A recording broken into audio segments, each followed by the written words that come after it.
Tal? ¿Cómo estáis? ¿Cómo estás? Espero que con ganas. Comenzamos aquí con este vídeo un nuevo bloque. Vamos a ver el bloque 2.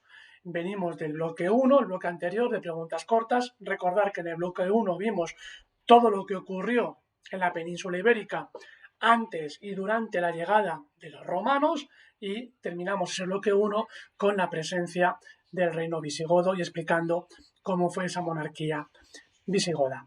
Bien, en este bloque 2 de preguntas cortas, ahí veis las preguntas, tenemos 6 temas muy cortitos y nos vamos a centrar sobre todo en la historia de la península ibérica bajo el control de los musulmanes, de Al-Ándalus. Y a su vez también veremos las primeras resistencias y la configuración en el norte de la península ibérica de Al-Ándalus de los reinos cristianos. Bien, vamos allá con esta primera pregunta. Vemos Al-Ándalus, la conquista musulmana de la península ibérica, el emirato y el califato de Córdoba. Estamos en el bloque 2, en el tema 1. Como siempre os digo, ¿no? La propia pregunta nos dice cómo debemos de ir respondiendo. Nos centraremos en Al-Ándalus, en cómo fue la conquista musulmana de la península ibérica, veremos las fases del emirato, que tiene dos fases, emirato dependiente y emirato independiente, y luego terminaremos con el califato de Córdoba. Como siempre, la datación y el lugar como elementos fundamentales en las respuestas de historia. Hay que colocar fechas y siempre situarlos en el espacio, en el lugar concreto, los sucesos que vamos a ir contando. Bien, si estamos listos, comenzamos ya con el tema de Al-Ándalus. Ahí tenéis un mapa donde se ve bien la expansión musulmana de la península ibérica, este nuevo estado que se va a conformar, que se va a llamar Al-Ándalus.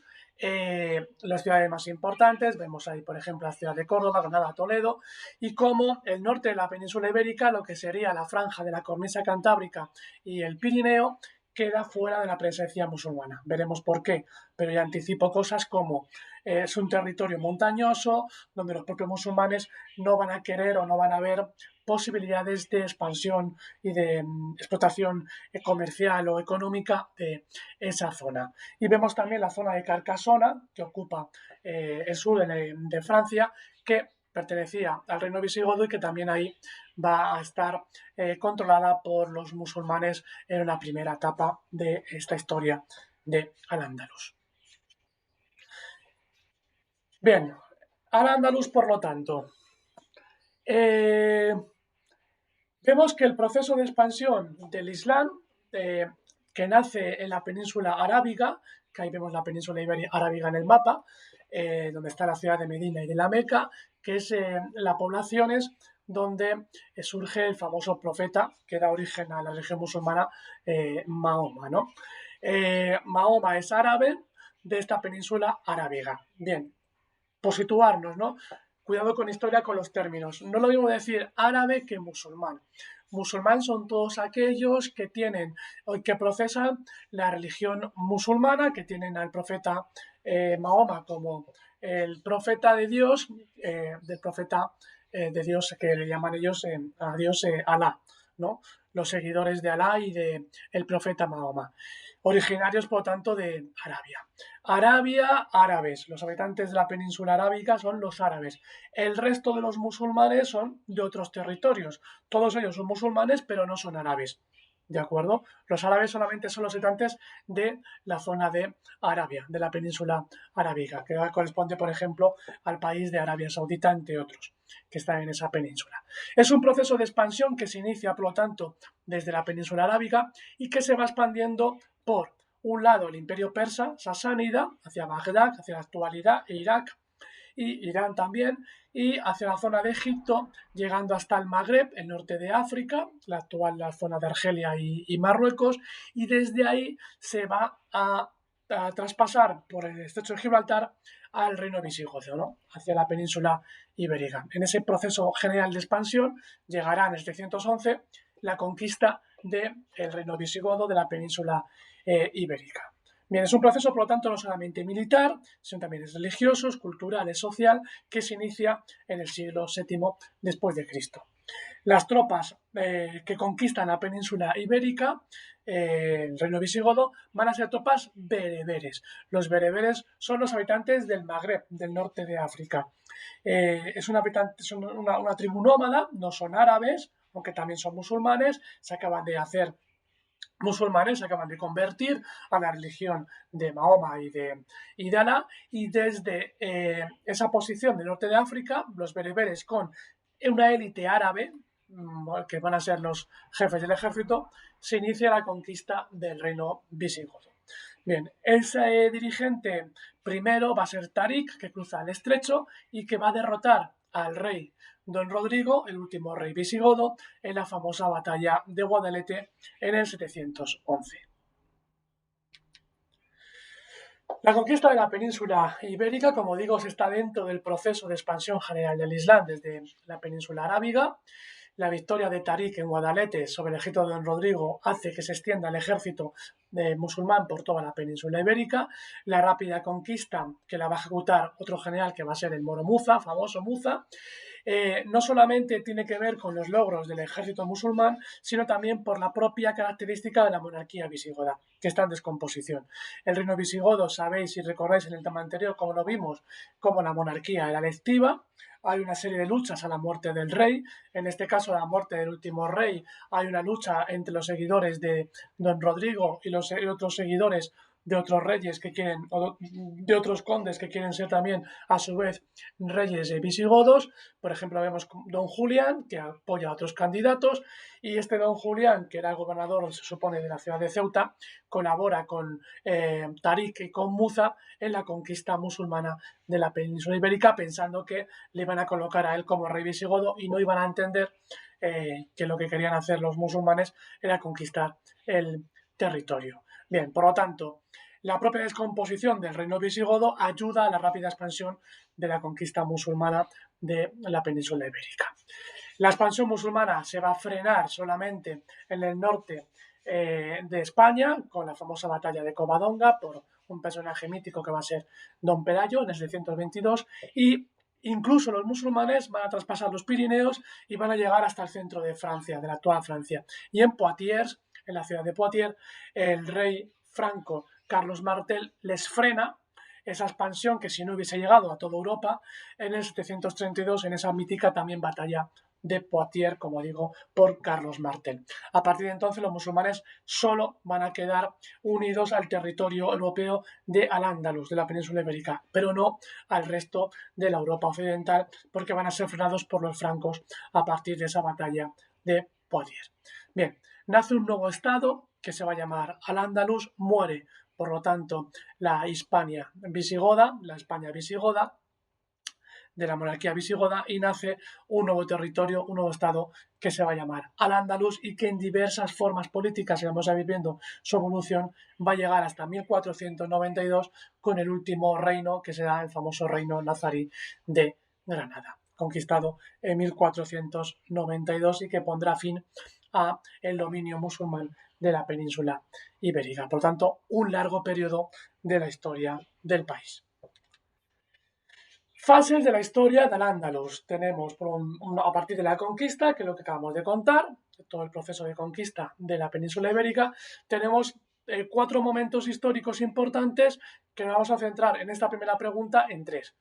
El primero sería el Emirato dependiente de Damasco, 714 al 756, luego vendría el Emirato independiente de la ciudad de Bagdad, 756 al 929, entraríamos posteriormente en el Califato de Córdoba del 929 al 1031 y terminaremos, y eso nos vamos a exponer mucho más amplio en la siguiente pregunta, en el siguiente tema, las taifas del 1032 al 1492.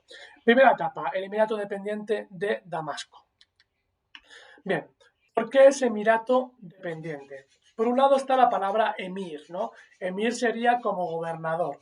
El centro político y religioso lo va a ocupar una especie de emperador que se va a llamar califa, que en este momento el califa estaría situado, el gobernador, el emperador estaría en la ciudad de Damasco, el califato de Damasco. Desde ahí el imperio califal tiene diferentes provincias y una de ellas sería Al-Ándalus. Y van a colocar en cada una de sus provincias a un gobernador, a un emir, que tiene una autoridad política, y en este caso sería el emir de Al-Ándalus, que depende del califa de Damasco. Emir, por lo tanto, gobernador, califa, como si fuera una especie de... hemos dicho de emperador. La autoridad política es el emirato, mientras que el califa tiene también no solamente el control político, sino también tiene una autoridad religiosa. Los califas se les suponen descendientes directos del profeta Mahoma. En el caso de Al-Ándalus, por lo tanto, es una provincia más del califato de Damasco. Van a colocar un gobernador que va a gestionar el territorio, ese emir, y en esta primera etapa, Al-Ándalus es una etapa muy inestable. ¿Por qué? Porque había muchas luchas internas debido a la gran heterogeneidad de los habitantes que vivían en el territorio. En Al-Ándalus estaban los bereberes, los árabes, estarían también los antiguos hispano-visigodos que se han convertido a la religión musulmana, los muradíes, por lo tanto también estarían los que siguen siendo cristianos, que siguen siendo hispano-visigodos, y también estarían población judía. Es decir, muchas etnias, dos religiones y muchas luchas internas en esta primera etapa del Emirato dependiente de Damasco. De aquí pasaríamos a la segunda etapa, el Emirato Independiente de Bagdad, 756-929. ¿Qué significa esto?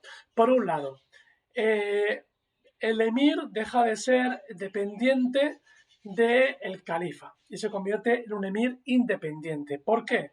Lo que va a ocurrir en la sede califal en Damasco es que la familia Omeya, que era la gobernante y que de sus miembros salían los califas, de los miembros de la familia Omeya salían los califas de Damasco, todos ellos formaban, por lo tanto, de la familia, como digo, Omeya, van a ser asesinados por una nueva familia que va a controlar el califato, que va a ser los abasidas.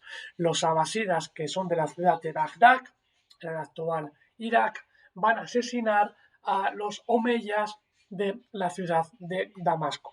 A partir de entonces se traslada a la capital del califato de Damasco a Bagdad y cambia la familia califal. Dejan de ser los omeyas y la nueva familia califal van a ser los abasidas. A partir de entonces habrá un califa abasida en la ciudad de Bagdad. De la familia omeya que vivían en Damasco son asesinados todos menos uno de sus miembros, que va a ser Abderramán I. Este Abderramán I huye de la matanza de Damasco, se refugia en el lado occidental del imperio, del califato, y esto es Al-Ándalus. Viene aquí huyendo de esta matanza y del poder de los abasidas y va a conquistar el poder en Al-Ándalus. No solamente viene él, sino que vienen muchos seguidores de los antiguos restos de la familia Omeya, antiguos sirvientes, gobernantes de la familia Omeya, que vienen con él a ocupar el territorio de Al-Ándalus. Se declara dependiente en lo religioso, por lo tanto no se convierte en califa, sigue siendo o respetando la autoridad religiosa del califa, en este caso de los abasidas de Damasco, pero en lo político se declara independiente. Por eso se nombra emir independiente de Bagdad. Ya políticamente no depende de Bagdad, pero religiosamente sí, sigue dependiendo de la autoridad califal, que en este caso estarían los abasidas de Bagdad. Por lo tanto, con Abderramán I empieza una nueva etapa, el Emirato Independiente. Como digo, que él reconoce la autoridad religiosa de Bagdad, pero no la autoridad política. Tercera etapa. Hemos visto los dos emiratos, el dependiente y el independiente, y entraríamos en el califato de Córdoba. Momento fundamental de la historia de Al-Ándalus, momento de gran esplendor. Tanto poder adquiere ese antiguo emirato de Córdoba que Abderramán III, sucesor de Abderramán I, y familia Omeya, por lo tanto, se declara a sí mismo, se proclama califa, gobernante no solamente en lo político, sino también autoridad religiosa, porque es sucesor también por los Omeya del el profeta Mahoma. A partir de entonces se inaugura el califato de Córdoba. A partir de ahí habría dos califas, el califa de Bagdad en la parte oriental del imperio y el califa de Córdoba en la parte occidental del imperio. Abderramán III se autoproclama califa, independiente ya en lo religioso y en lo político, asume toda la autoridad e inicia una etapa de esplendor en Al-Ándalus, cuya capital va a estar en la ciudad de Córdoba. Nos han llegado restos arquitectónicos como la famosa mezquita de Córdoba o los palacios de Medina Azahara. Fue el periodo cumbre del poder político musulmán en España. Va a lograr acabar con esas disputas internas. Va a conseguir frenar a los cristianos del norte de la península ibérica, que incluso les va a obligar a cobrar impuestos, a pagarles rentas, las famosas parias. A la muerte de Abderramán III le sucede al Hakán II, que va a ser una gran época de paz, de esplendor cultural y de esplendor artístico. Continuamos con el califato de Córdoba, más diferentes califas, llegará Gis Khan II, que tiene minoría de edad, es un joven califa, y como es pequeño, va en su nombre a gobernar, se va a elegir como una especie de regente a Almanzor, el famoso Al-Mansur, del que nos ha llegado, por ejemplo, una de las montañas de la península ibérica, ¿no? En el centro de España, en la Sierra de Gredos, en el sistema central, el monte Almanzor. Al-Mansur va a ser un jefe, una especie de gobernador regente en nombre de Gis Khan II, del califa, que en este caso al inicio es pequeño, menor de edad, pero que vaya adquiriendo cada vez mucho más poder político, militar, religioso, dictatorial. Va a ser un personaje muy fuerte en el califato de Córdoba, Almanzor, tanto poder vaya adquiriendo que a su muerte se va a abrir una serie de disputas sobre quién va a ser el sucesor en el gobierno del califato.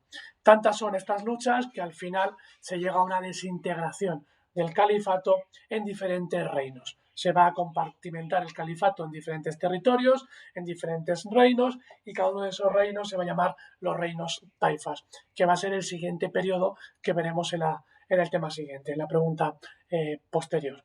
Por lo tanto, el fin del califato se produce a la muerte de Almanzor, se fracciona el territorio y se inicia el nuevo periodo, que sería el periodo de los reinos taifas. Ahí tenéis un resumen de esta evolución política de la historia del Andalus. Espero que os haya gustado el vídeo, volver a verlo para repasar y para intentar solucionar vuestras dudas. Mucho ánimo y nos vemos en la siguiente clase.